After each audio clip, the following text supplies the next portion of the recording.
Stop. Before you do anything else right now, before you scroll, before you skip ahead to the next thing waiting for your attention, I need you to hear this. God is saying no. Not to you, not about your worth or your calling or your future. God is saying no to what is about to happen to you if you miss what this message is carrying. And the reason this is marked as an emergency is not for the algorithm. It is because what is on the other side of the next few minutes is either the thing that changes your trajectory or the thing you will spend years wishing you had paid closer attention to in the moment it was available. So here is where we begin. God has set something up, a specific arrangement placed specifically for you at this specific point in your story. Not in general, specifically. There is a sequence of events, a convergence of timing, people, and resources that God has been engineering for longer than you realize. And the enemy knows about it.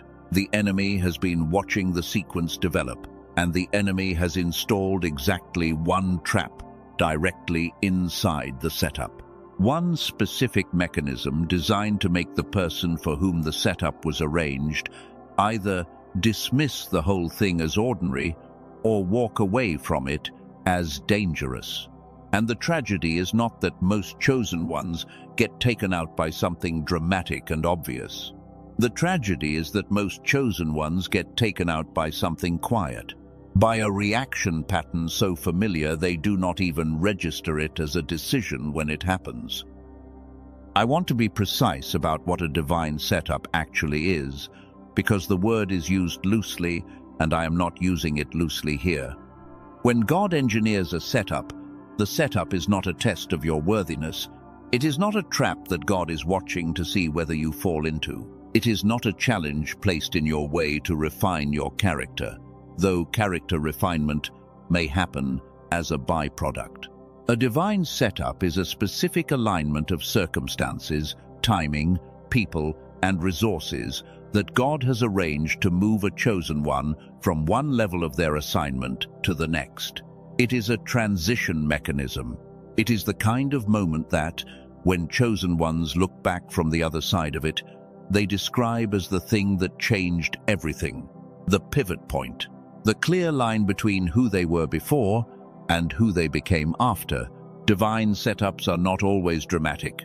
Some of them look completely ordinary from the outside. Some of them are a conversation, a decision, a message that arrives in an ordinary format at an ordinary time.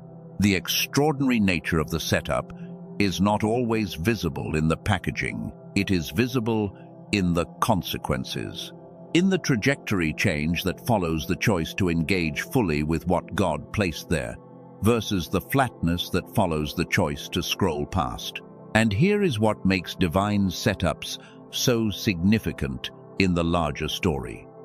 A chosen one who crosses through a divine setup does not just advance their own calling, they carry an authority into their next season that they could not have accessed without the specific passage.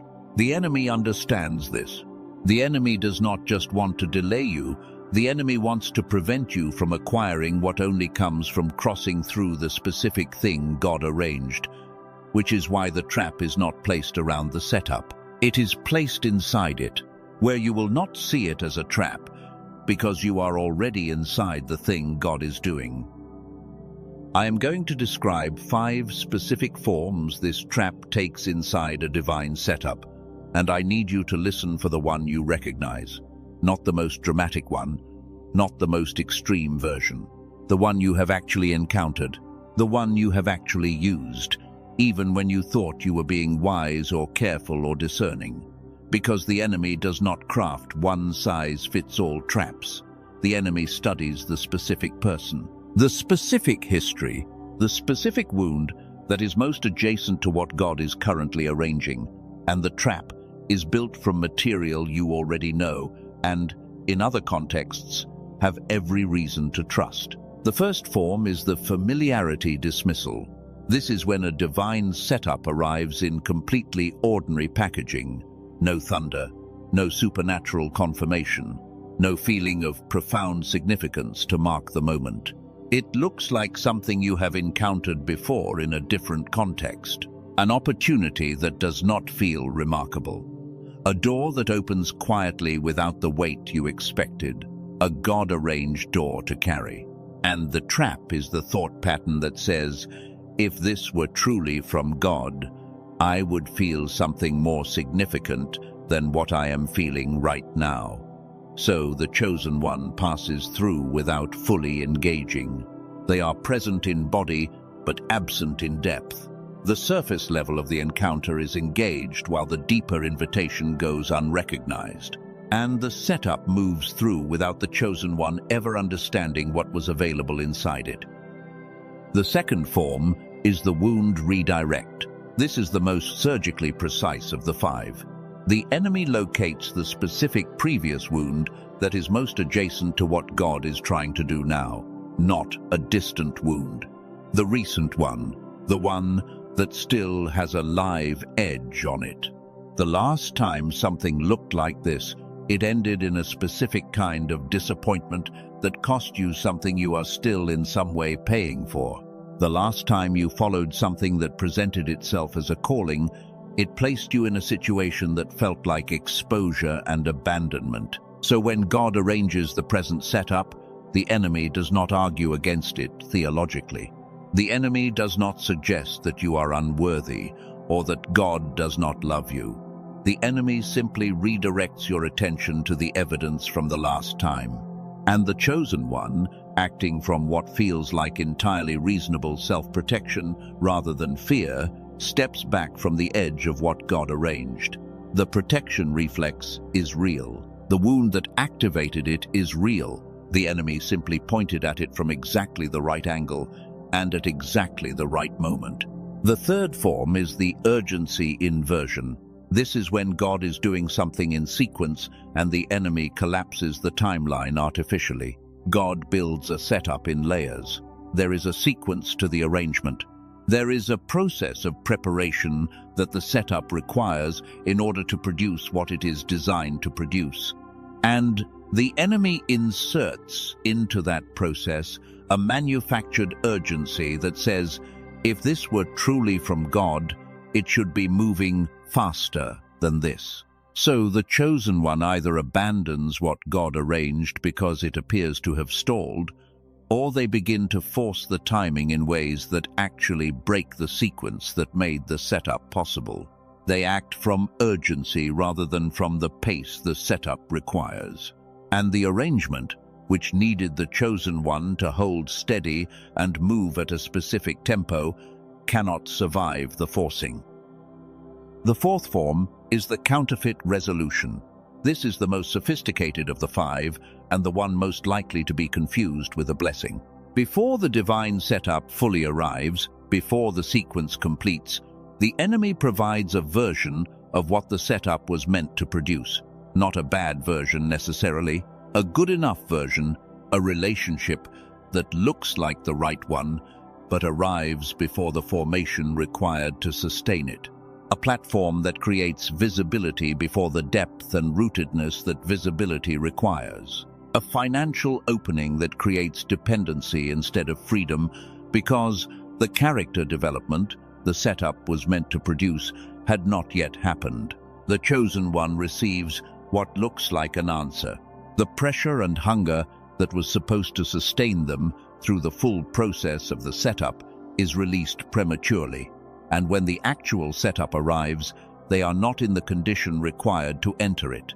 The counterfeit did not destroy them. It just made the real thing unnecessary in the moment it arrived. The fifth form is the legitimacy challenge. The setup arrives and the enemy immediately supplies a theological or logical argument against it. Who told you this was specifically from God? What evidence do you have that this is not simply a coincidence or a product of wishful thinking? Do you know how many people have believed God was doing something specific and have been wrong, sometimes catastrophically wrong? This form is particularly effective against chosen ones who have a developed intellectual and spiritual life, who value genuine discernment who have watched others go off track by claiming divine direction for decisions that were ultimately self-serving. The enemy weaponizes the very discernment that was developed through faithfulness. The challenge is not irrational. It sounds like wisdom. It arrives at the precise moment designed to prevent entry into what God arranged. And the chosen one walks away feeling responsible and careful rather than feeling like they just stepped out of a setup. Now, I want to ask you something directly. Which of these 5 did you recognize? Not the one that sounded most interesting theologically, the one your chest responded to, the one that matched a specific season you have been through or a specific moment you are in right now. Because the reason God said no, no, no is not that the setup is too dangerous for you to enter. It is that the enemy has placed one of these 5 traps inside the setup, and without seeing it clearly, the most sincere and capable chosen ones walk into the trap from inside the very thing God arranged for their advancement. Today, we are going to do something different. We are going to see it clearly before the moment of decision arrives. I want to go deeper into why the trap works, not just the 5 forms, which we named in the first part of this message, the mechanics underneath them. Because if you only know what the trap looks like from the outside, you can recognize it in hindsight. But if you understand why it works, you can recognize it in real time, while you are inside the setup, before the moment of decision has passed. The trap works because of a specific dynamic that shows up in every major divine setup recorded in Scripture. And I have studied enough of these stories in enough depth that I can tell you the pattern is not accidental. It is not coincidental that the same mechanism appears in the story of Joseph, and in the story of Ruth, and in the story of Daniel, and in the story of the disciples on the road to Emmaus. The mechanism is the same because the enemy understood the mechanism before any human being did. And the mechanism is this. Every divine setup requires a moment of active, non-defended receptivity in order to produce what it was designed to produce. And that specific state, non-defended receptivity, is precisely what the trap is designed to prevent. I want to use a specific story to illustrate this, because the abstract explanation is not enough. This is the story of Elisha and the servant at Dothan. Most people who know this story focus on the army of horses and chariots of fire that God revealed to the servant when Elisha prayed for his eyes to be opened. The supernatural element is compelling, and it is the part that gets repeated. But the thing that most people pass over is what was happening before Elisha prayed. The servant was already present, already awake, already looking at the same situation Elisha was looking at. The information was available to both of them at the same time. Same eyes, same morning, same location, same visible threat surrounding the city. The difference was not information. The difference was receptivity. Elisha was in a state that allowed him to see what was actually present. The servant was in a state of fear-contracted perception, which narrowed his field to the visible threat and blocked access to the larger reality that was also present in the same space. God did not create a new reality for the servant when Elisha prayed. God opened access for the servant to a reality that was already there. The setup had been in place the entire time. The servant simply was not in the condition required to receive it. I want you to sit with that for a moment before we move on. The setup was not created when Elisha prayed. The chariots were already there. The angelic presence was already in position. The provision that the servant needed in order to not be destroyed by fear was present in the same location where the fear was operating. The prayer did not produce the resource. The prayer opened the receiver, and the moment the receiver opened, the resource that had been present and inaccessible became present and available. This is the model for what happens inside a divine setup. The arrangement is not waiting for your worthiness to activate it. It is waiting for your receptivity to receive it. This is the dynamic inside every divine setup. The arrangement is in place. The resources, the timing, the people, the provision are present in the same space where you are present. The difference between the chosen one who crosses through the setup and the one who passes through without ever understanding what was available is not the presence or absence of the arrangement. It is the presence or absence of the interior condition required to receive what the arrangement contains. And now I want to name something that most of this conversation avoids because it feels uncomfortable to say directly. The reason most chosen ones are not in that interior condition when the divine setup arrives is not a spiritual failure. It is not a lack of faith or a character defect or evidence that they are not truly chosen. It is a specific neurological reality about how the brain processes information under sustained pressure and stress, and how that processing mode affects the capacity for exactly the kind of non-defended receptivity that a divine setup requires. We are going to come back to this in a few parts. For now, I want you to hold it as a question. Why, despite your sincerity and your genuine desire to receive what God has for you, does the reception often feel partial? Why does the clear knowing come and go? Why does the moment of deep certainty arrive and then fade before you have fully acted from it?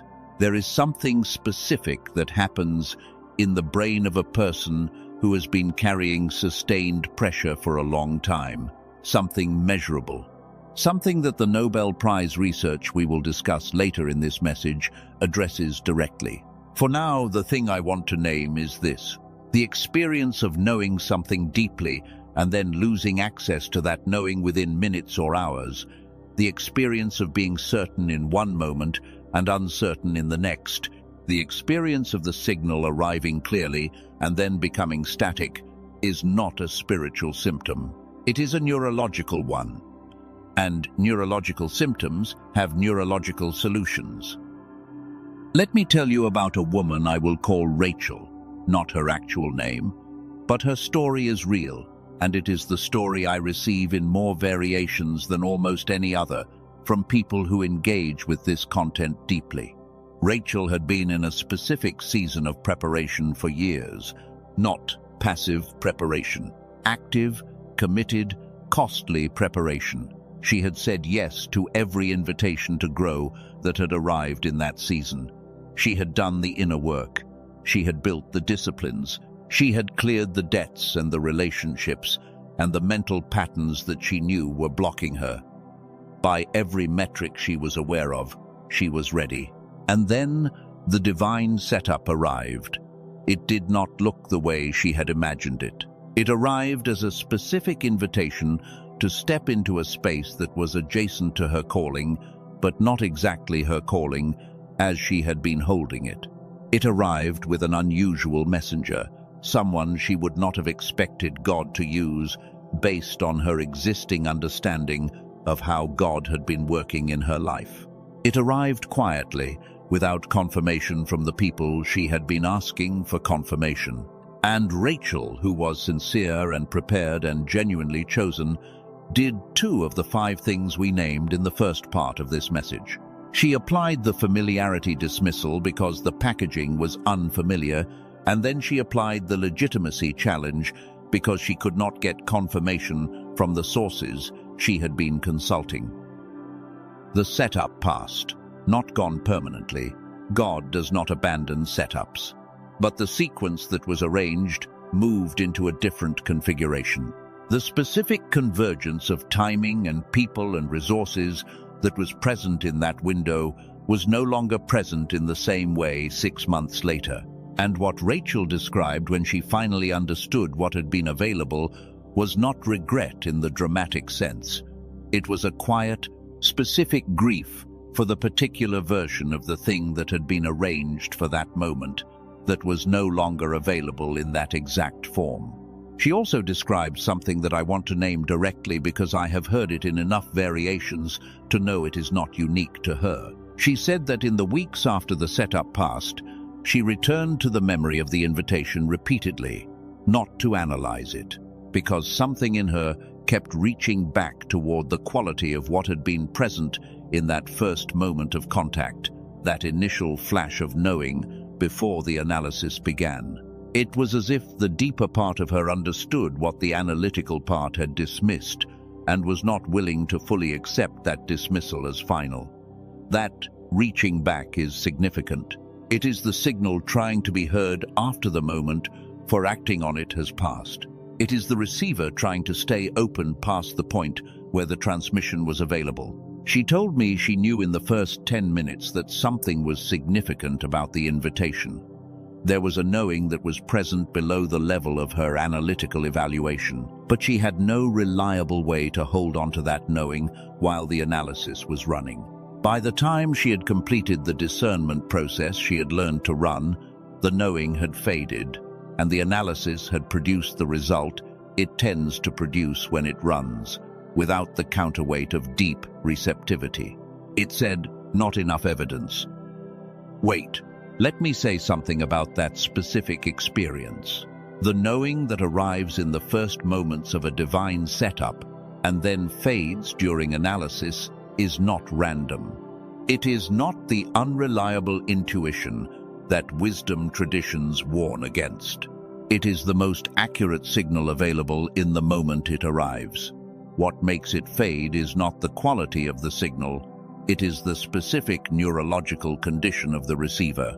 When the brain is operating in the partial capacity that sustained pressure and stress produces over time, the capacity to hold open awareness to sustain a signal without immediately resolving it into the categories of the analytical mind is dramatically reduced. The signal arrives.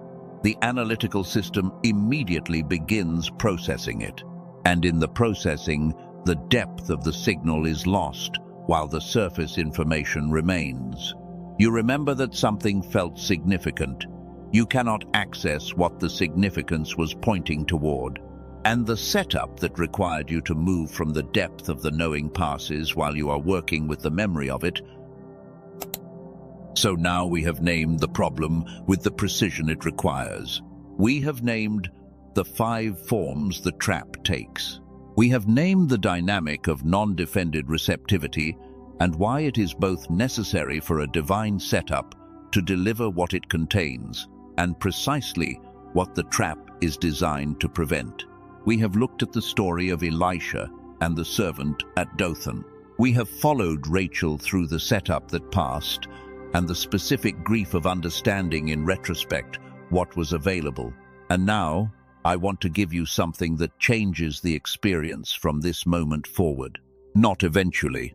Starting in the next few minutes of this message, there are 3 specific practices that build what I am going to call setup literacy. The ability to recognize a divine setup while you are inside it, rather than only in hindsight. These are not abstract spiritual principles. They are practical, specific, repeatable actions that address each of the 3 primary failure modes we have identified. I am going to describe each one carefully, and then we are going to do one of them together in this message before we close. The first practice is the stillness interrupt. This addresses the familiarity dismissal and the legitimacy challenge, the first and fifth forms of the trap. When something arrives that may be a setup, before you evaluate it, before you run the discernment